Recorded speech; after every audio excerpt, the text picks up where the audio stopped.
지난 주일에 바울의 첫 설교라는 제목으로 말씀을 전했습니다. 바울이 설교 결론에서 예수님의 부활에 관한 내용을 말했어요. 근데 예수의 부활을 썩음을 당하지 않으신 것, 이렇게 정의를 했습니다. 사실 모든 인간은 죄인이고 이 죄의 삭은 사망입니다.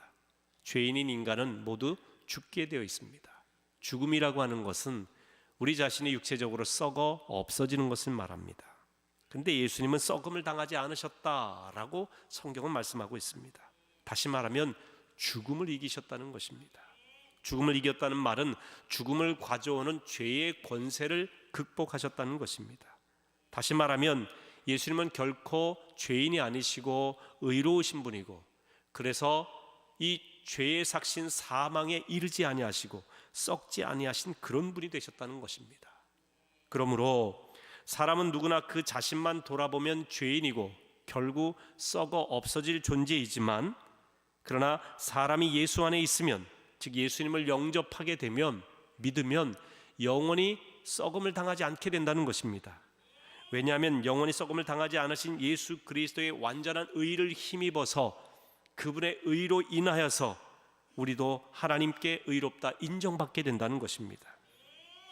예수 믿으면 의롭다 인정받은 의인이 되고 하나님 나라에 합당한 사람이 된다는 것입니다.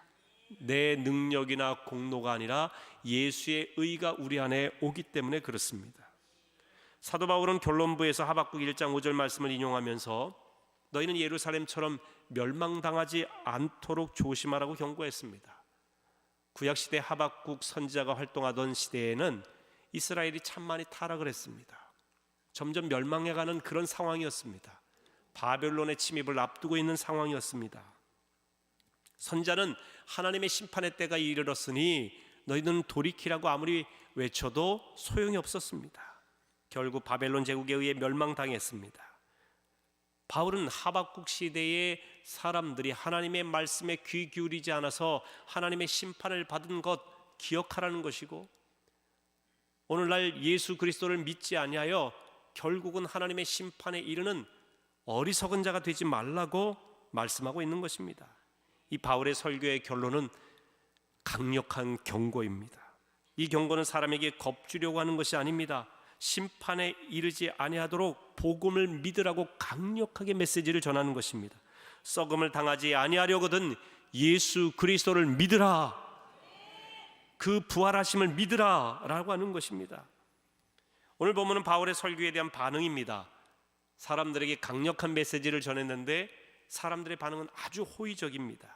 자, 오늘 본문 42절과 43절 같이 읽겠습니다. 그들이 나갈새 사람들이 청하되 다음 안식일에도 이 말씀을 하라 하더라. 회당의 모임이 끝난 후에 유대인과 유대교에 입교한 경건한 사람들이 많이 바울과 바나바를 따르니 두 사도가 더불어 말하고 항상 하나님의 은혜 가운데 있으라 권하니라. 회당에서 하나님의 말씀을 전했습니다. 그리고 말씀을 전하고 떠나려고 하는 바울과 바나바에게 그곳에서 말씀을 들었던 사람들이 다음 안식일에도 또 와서 말씀을 전해 주십시오, 간절히 청한 것입니다. 그런데 당시 유대 교인과 유대교로 개정한 사람 중에는 다음 안식일까지 기다릴 수 없어서 회당을 떠나가는 두 사람을 따라 나서서 그들에게 말씀을 더 듣고자 대화했던 사람들이 있습니다. 바울과 바나바의 가르침을 더 원했던 것이죠. 그들 중에는 새로운 가르침에 대한 단순한 호기심에서 따라 나선 사람도 있겠지만 적어도 일부는 바울의 설교를 통해 하나님의 은혜를 경험한 것입니다. 왜냐하면 하나님의 은혜가 임하지 않았다면 사도들이 항상 하나님의 은혜가 너희 가운데 있으라고 권하지 않았을 것입니다. 하나님의 은혜 가운데 있으라는 말은 하나님의 은혜를 경험했다면 계속 그 은혜 안에 머무는 삶을 살라고 하는 것입니다. 그들에게 임한 은혜는 구원의 은혜입니다. 예수를 믿음으로 썩음을 당하지 않는 은혜였습니다. 나는 자격이 없지만 예수님 때문에 하나님의 자녀가 되는 은혜였다는 것입니다. 은혜는 자격 없는 자에게 주시는 호의를 말합니다. 우리가 어떤 자격이 있어서 하나님의 은혜를 입고 구원받은 백성이 되는 것이 아니라 전적인 하나님의 일방적인 사랑에 의한 은혜가 우리에게 주신 하나님의 은혜인 것입니다. 사람들의 호의적인 반응은 여기서 끝나지 않습니다. 44절 말씀 같이 읽겠습니다. 그 다음 안식일에는 온 시민이 거의 다 하나님의 말씀을 듣고자 하여 모이니. 회당에서 만난 유대인들의 요청대로 바울은 그 다음 안식일에도 복음을 전했습니다. 그런데 이게 웬일입니까? 회당에 모인 사람들이 이 비시디아 안디옥에 있는 시민 대부분이 모였다는 겁니다. 아마 회당이 그렇게 크지 않았을 테니까 회당 밖에까지 아마 엄청난 사람들이 인산인해를 이루었다고 볼 수 있습니다. 당시 비시디아 안디옥의 전체 시민 인구가 10만 명입니다. 굉장히 큰 도시죠. 2000년 전에 10만 명이면 어마어마한 사람들이 모여 살았던 곳입니다. 회당이 아무리 커도 이 많은 사람들을 수용할 수 없었을 것입니다. 그런데 이들이 모였어요. 그런데 이 바울의 설교를 듣고 사람들은 좋아하고 계속 요청했지만 좋아한 사람만 있었던 것은 아닙니다. 그들 중에 시기하는 사람이 생겼어요. 자, 45절 말씀 읽겠습니다. 유대인들이 그 무리를 보고 시기가 가득하여 바울이 말한 것을 반박하고 비방하거늘. 많은 사람들이 좋아서 그들을 초청해서 다시 설교를 들었는데, 이 유대인들이, 회당에 있던 자들이 초청을 했는데, 그런데 또 유대인들 가운데 바울의 설교를 듣고 바울과 바나바를 시기하고 비방하는 사람이 생겼다는 것입니다. 이게 어찌된 일입니까? 하나님의 말씀을 듣고 수용하는 사람이 있는가 하면 이 말씀에 대해서 시기하는 무리가, 또 다른 무리가 생겼어요. 얼마 전 뉴스에 우리나라 아이돌 그룹 방탄소년단이 일본 도쿄돔에서 공연했다고 하는 소식이 보도가 되었습니다. 요 근래 일본 방송사에서는 우리나라 아이돌 그룹 방탄소년단에 대한 부정적인, 비판적인 보도를 계속 내보냈습니다. 왜냐하면 방탄소년단 중에 한 멤버가 광복절 티셔츠를 입었다는 이유였습니다.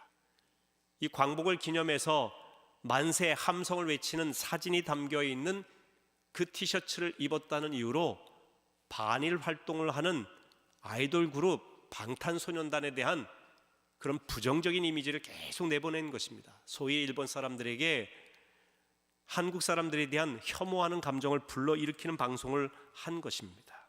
그럼에도 불구하고 방탄소년단이 일본 도쿄돔에서 공연할 때 5만 명이 모였다고 합니다. 그러니까 청소년 청년들은, 어른들은 떠드십시오. 우리는 방탄소년단 좋습니다, 이거죠. 그 인기를 실감할 수 있는 부분입니다. 더군다나 일본의 방송 내용이 세계에 알려지면서 일본이 침략국이라는 사실을 새롭게 알게 된 사람들이 세계 가운데 많아졌다는 것입니다. 역풍이 분 것입니다. 한 신문은 방탄소년단이 이끄는 한류의 두려움을 느낀 일본의 무리수였다라고 보도하기도 합니다.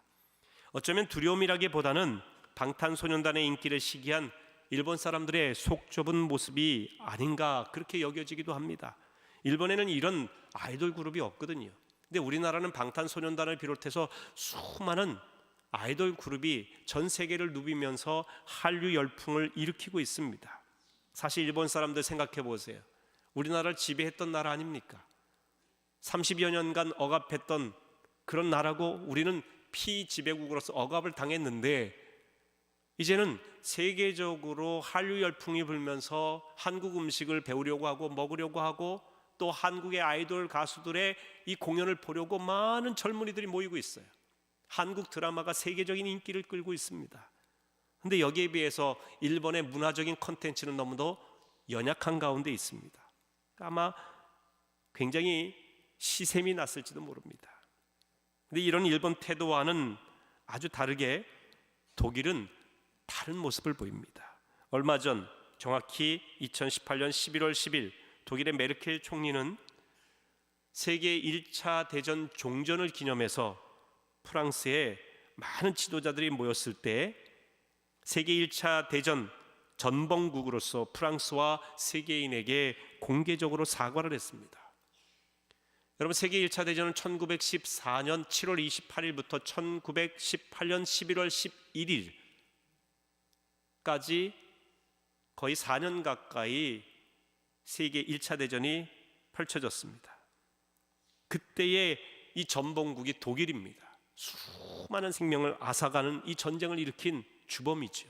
이 사실에 대해서 종전 100주년을 기념해서 프랑스에 있는 콩피에 애뉴 숲이라고 하는 곳에서, 그 치열한 전쟁이 있었고 수많은 피해를 입혔던 그 지역에서 정식으로 사과를 했습니다. 물론 독일은 그 이전에도 나치 수용소에서 독일의 세계 제2차 대전에 대한 전범국으로서의 사과도 했습니다. 독일도 일본도 과거에 똑같이 잘못했습니다. 근데 과거사를 대하는 태도는 아주 다르죠. 일본은 전혀 반성도 없고 오히려 시기심이 가득한 반면 독일은 진심 어린 사과로 일관하면서 세계를 주도해 나가는 나라가 되었습니다. 저는 일본이 미워서 이런 말씀 드리는 게 아닙니다. 미우면 일본 김치 선교 가겠습니까? 일본도 우리 선교 대상이고 또 일본 가서 해마다 우리가 김치 선교하고 동경 드림교도 세웁니다. 그러나 이 역사를 대하는 태도에 대한 이야기를 하는 것입니다. 자기가 잘못한 것에 대해서는 건강하게 잘못했다고 반성을 하고 사죄하고 배상해야 될 거 배상하고 그러면서 공동 협력의 길을 모색할 때에 일본은 진짜 세계적인 리더의 나라가 될 것입니다. 그런데 아이돌 그룹 한 그룹의 그런 모습, 아니 광복절에 우리나라 사람 입장에서는 당연히 그날을 기억하며 건강한 시민으로서 이런 사진을 게재하며 그날을 잊지 말자고 하는 것은 어떻게 보면 건강한 시민의 모습인데 이것을 반일 감정 일으킨다고 하고 그리고 한국인에 대해서 혐오하는 그런 방송을 내보내고 이것이 과연 건강한 나라의 모습이냐 하는 것이죠. 안타까운 모습입니다. 바울 당시 비시디아 안디옥의 유대인들도 마찬가지였습니다. 어떤 사람들은 말씀을 또 듣고자 했고 어떤 유대인은 바울을 시기하며 비방했습니다. 여기서 바울을 시기한 유대인이 과연 누구일까요? 본문은 그냥 유대인이라고 하지만 사실 회당의 지도자들인 것을 알 수가 있습니다. 그들은 바울처럼 안식일에 말씀을 전하던 자들입니다. 그런데 자기들이 말씀을 전할 때는 사람들의 반응이 그렇게 신통하지 않았어요. 사람들이 많이 모이지도 않았습니다. 늘 똑같은 형식으로 똑같은 반응으로 똑같은 이 회당 사람들이 모였겠죠. 그런데 바울이 말씀을 전하고 난 다음에는 사람들의 반응이 너무 달라요. 그날 말씀도 잘 전해서 사람들이 더 듣고자 했어요. 그리고 그 다음 안식일에도 말씀을 전해달라고 하자. 이게 웬일입니까? 비시디아 안디옥의 시민 대부분이 모였다는 거예요. 자기들이 그렇게 한 일이 없거든요. 사람들이 특별히 유대교의 지도자들이 바울이 전한 복음에 대한 문제를 삼기보다는 그걸 문제 삼을 수 없으니까 많은 시민들이 모인 것 자체에 시기심이 일어나서 그래서 바울을 미워하게 되었고 시기하게 되었고 그러면서 바울이 말한 것과 바울 자체에 대한 비방을 일삼기 시작을 한 것입니다. 대개 시기심이라고 하는 것은요 라이벌 관계에서 일어납니다. 학생과 선생님 사이에서는 라이벌 관계가 아닙니다. 입장이 달라요. 학생과 학생 사이에 경쟁심이 일어나고 라이벌 관계가 형성됩니다. 선생님과 선생님 사이에 라이벌 관계가 되는 것이죠. 이 라이벌이라고 하는 것은요 영어 리버, 강이라는 말과 같은 어원입니다. 강을 사이에 두고 있는 사람들이라고 하는 의미가 있어요. 다시 말하면 같은 강물을 마시는 사람들 사이에 일어나는 경쟁심을 말하는 겁니다. 같은 분야의 사람들이 서로 경쟁하고 시기하게 되는 것입니다. 바울을 시기한 사람들은 바울처럼 설교한 사람들입니다. 지도자들입니다. 그런데 자신들에게 별 반응을 보이지 않던 사람들이 바울에게는 뜨거운 반응을 보이니까 시기심이 일어난 거예요. 여러분, 교회의 라이벌은 교회예요. 건강하게 하나님 뜻대로 복음을 전파해서 선교하면서 건강하게 성장하는 교회들을 불교나 천주교에서 시기 질투하는 게 아닙니다. 교회들이 그렇게 합니다. 교인들이 잘 되고 건강하게 신앙생활하는 것을 믿지 않는 사람들이 시기 질투하는 게 아니라 같은 공동체 안에서 그런 마음을 갖는 사람들이 생긴다는 것입니다. 그렇기 때문에 여기서 우리가 멈추면 안 된다는 것이죠. 시기는 거기서 끝나지 않고 들불처럼 퍼져서 바울의 말을 반박하게 되고 비방했는데 루머를 퍼뜨리기 시작하는 것이죠. 온갖 말로 바울을 협박하기도 했던 것입니다. 분명 그들도 지난 안식일에 바울의 설교를 들었을 것입니다. 그때는 반박하지도 비방하지도 않았어요. 근데 사람들이 많이 모이는 것을 보고 시기심이 일어난 것입니다. 그의 모든 말을 그 다음에는 부인하게 되는 것이지요. 사실 사람이 미워지면 그 사람의 말과 행동이 다 밉습니다. 모든 걸 부정하고 싶어요. 그래서 여러분, 사랑은 시기하지 아니하며 그랬어요. 이 시기한다는 것은 매우 무서운 이야기입니다. 내가 시기하는 대상은 그 말이 옳아도 틀린 거예요. 좋은 의견도 묵살해버립니다. 100가지 중에 99가지가 좋아도 한 가지 나쁜 점을 침소봉대하게 됩니다. 시기심은 공정성과 객관성을 잃어버리게 만듭니다. 유대교 지도자들이 그랬습니다. 결국 그들의 시기심이 복음을 가로막는 것처럼 보였어요. 바울이 복음을 전하지 못하도록 온갖 수단과 방법을 가리지 않았습니다. 여기서 우리가 바울의 설교에 대해서 사람들의 상반된 두 가지 반응을 볼 수가 있습니다. 엄청나게 호의적인 반응과 또한 반대편에 지독한 시기심으로 모든 걸 부정하는 반응을 보게 됩니다. 베드로가 복음을 전할 때도 그랬습니다. 복음을 듣고 마음에 찔린 사람들은 우리가 어찌할꼬 하면서 회개하는 사람이 있었고요. 그런데 이 베드로가 복음 전하는 것을 가로막기 위해서 유대의 많은 지도자들은 그를 위협하고 때로는 옥에 가두기도 하고 그런 일을 했습니다. 우리가 복음을 전할 때도 마찬가지입니다. 듣고 깨닫는 사람이 있어요. 예수에 대해서 더 알고 싶어하고 믿고 싶어하고 주를 따르고 싶어하는 사람들이 생깁니다. 인생의 소망을 하나님 나라에 두기 시작하는 사람들이 있습니다. 사슴이 시냇물을 찾기에 목마른 것처럼 하나님의 말씀에 대해서 목마른 사람들이 생깁니다. 그러나 그 반대도 있다는 것을 기억하십시오. 조롱하고 핍박하는 사람도 있습니다. 방해하는 사람이 있다는 것입니다. 복음을 왜곡시키고 하나님을 경멸하는 사람도 있습니다. 심지어 죽이려고 달려드는 사람도 있습니다. 우리가 진짜 복음을 드릴 때 우리 안에서도 우리 내면에서도 두 가지 반응이 일어납니다. 예수의 십자가를 바라보며 내 죄를 회개하고픈 마음이 일어나는 경우도 있지만, 그러나 자꾸 말씀에 대해서 반박하고 반감이 생기고 내가 왜 죄인이냐고 내 자신의 의를 드러내고자 하는 마음이 우리 안에서 계속 갈등을 일으키기도 합니다. 그때 여러분은 믿음으로 반응하시기를 축원합니다. 주의 말씀, 주의 복음에 대해서 아멘하는 반응으로 나타나시기를 바랍니다. 왜냐하면 복음에 대한 반응의 결과가 너무나 엄청난 차이가 있기 때문에 그렇습니다. 한 길은 죽음의 길이요, 한 길은 영생의 길이기 때문에 그렇습니다. 복음에 대한 반응에 따라 사람들이 도달하는 종착역이 다르다고 하는 것입니다. 먼저 하나는 영생에 이르지 못하는 길, 즉 멸망의 길인데, 오늘 보면 46절 말씀 한번 같이 읽겠습니다. 바울과 바나바가 담대히 말하여 이르되 하나님의 말씀을 마땅히 먼저 너희에게 전할 것이로되 너희가 그것을 버리고 영생을 얻기에 합당하지 않은 자로 자처하기로 우리가 이방인에게로 향하노라.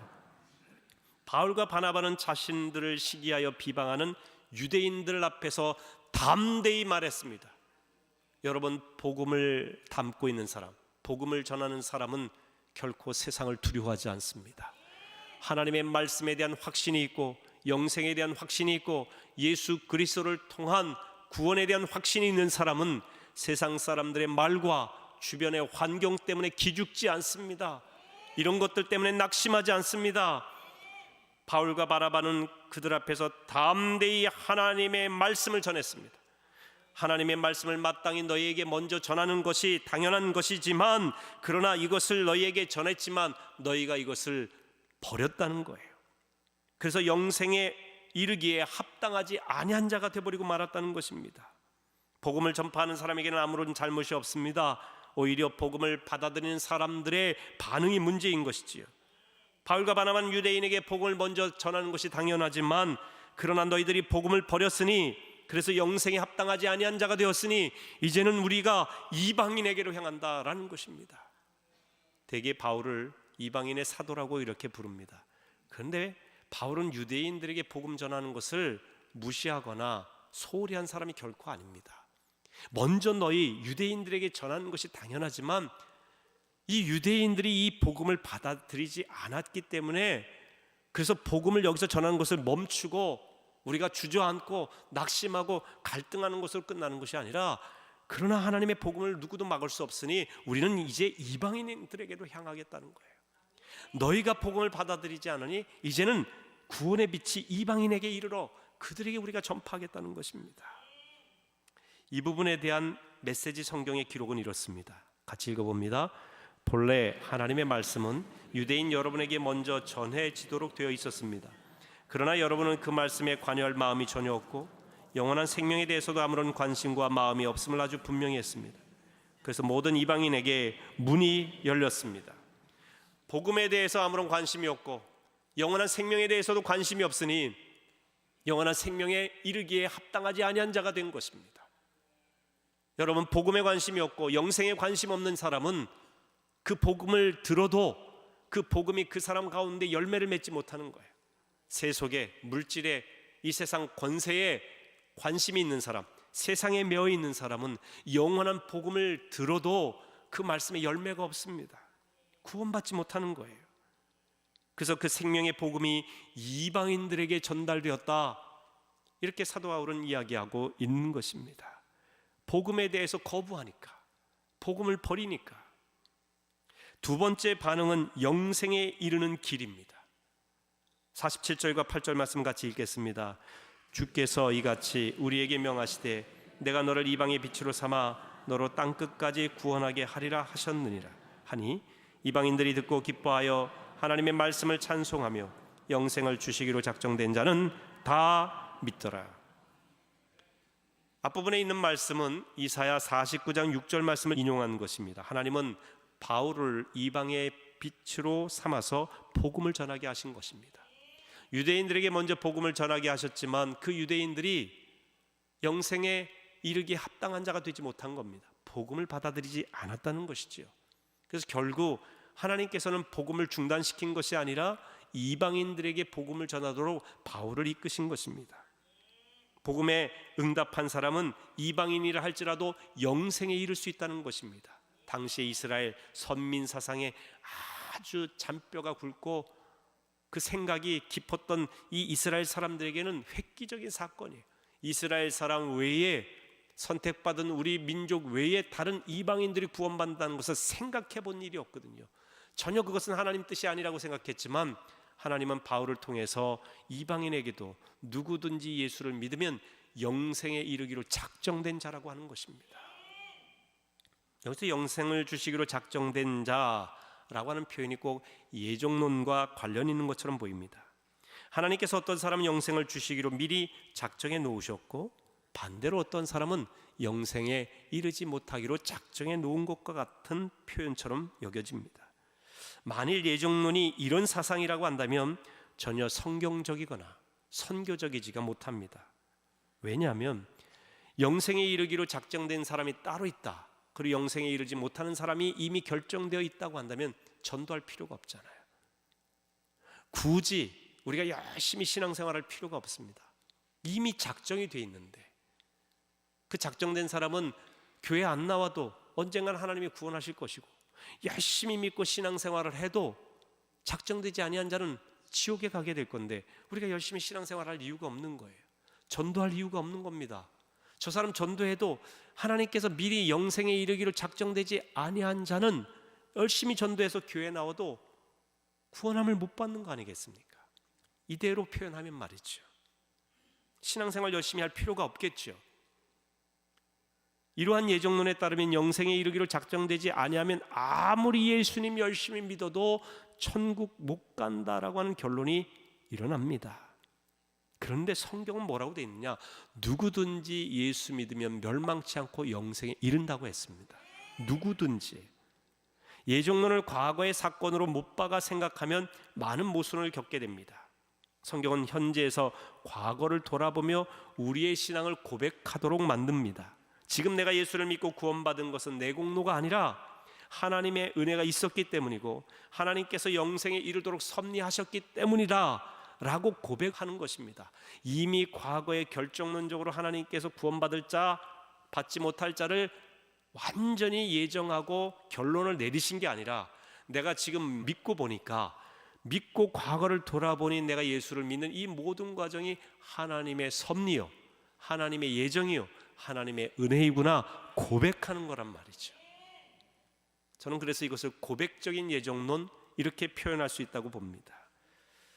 여러분, 우리가 예수를, 그러므로 결론은 이겁니다. 누구든지 예수 믿으면 구원받기로 예정되어 있는 것입니다. 누구든지 예수를 믿음으로 영생에 이르기로 작정되어 있는 것입니다. 여러분이 예수를 믿게 된 것은 내 공로나 힘이 아니라 우리로 하여금 영생에 이르도록 작정하신 그분의 은혜임을 믿으시기를 바랍니다. 이 복음은 아무도 막을 수가 없어요. 유대인 지도자들이 시기하여 바울을 비방했지만 복음은 계속 전파되었습니다. 계속 영생을 주시기로 작정된 사람은 예수를 믿는 역사가 나타났습니다.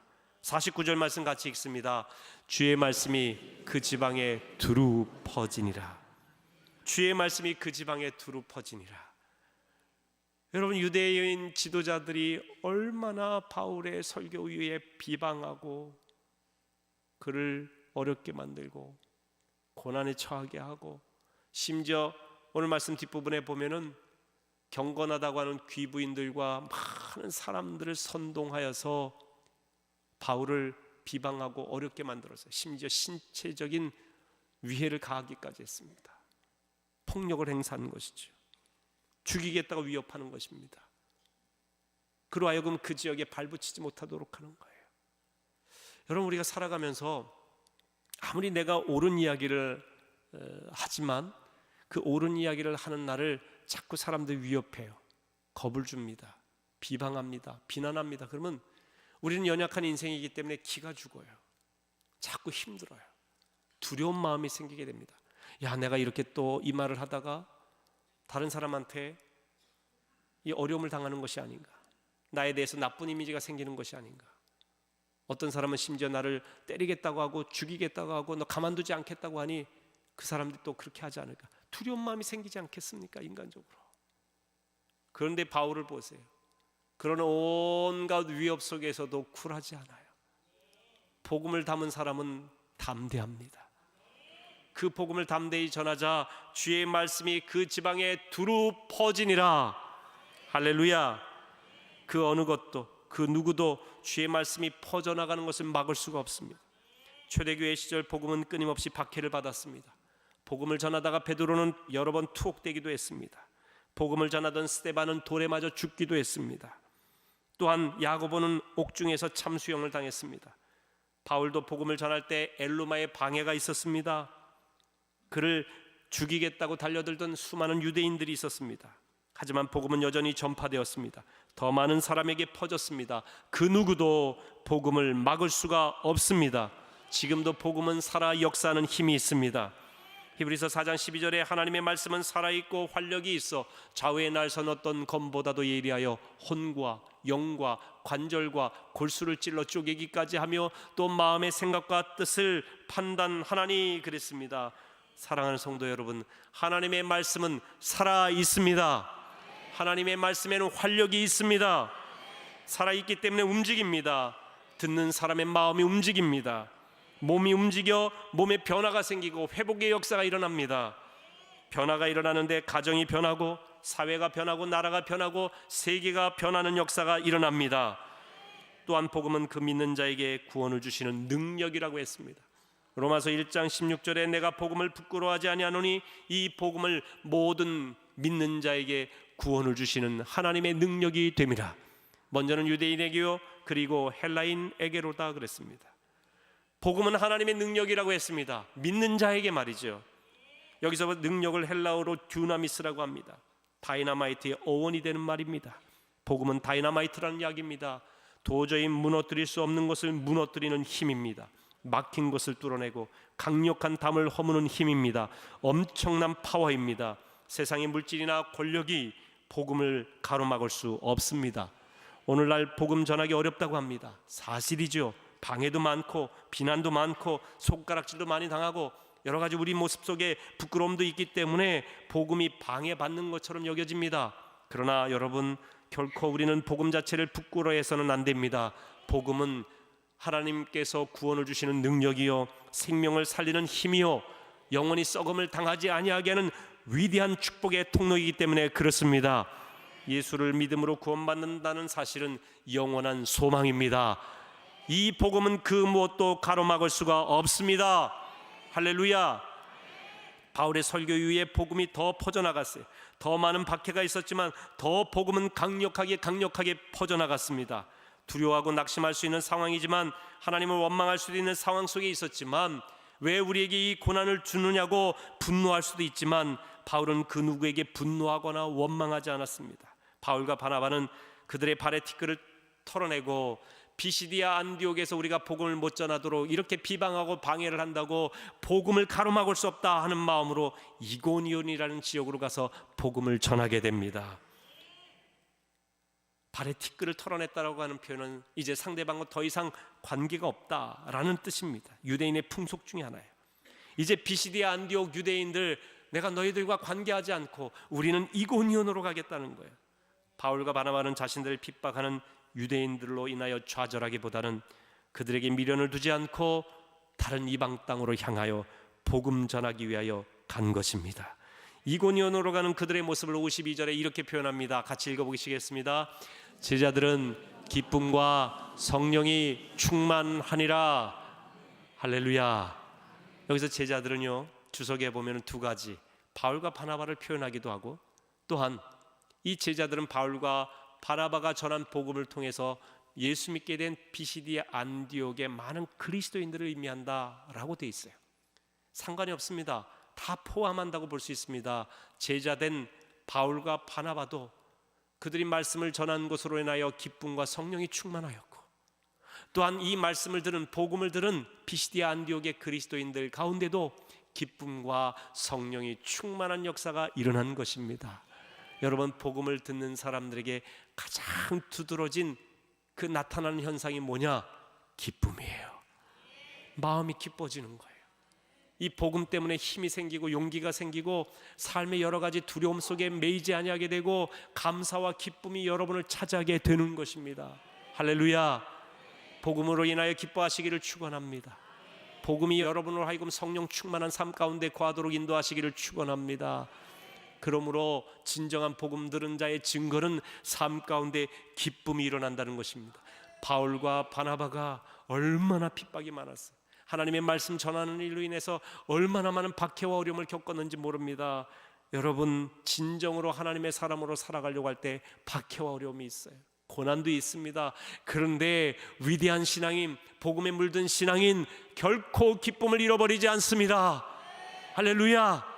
성령 충만하여 기쁨으로 승리하시기를 축원합니다.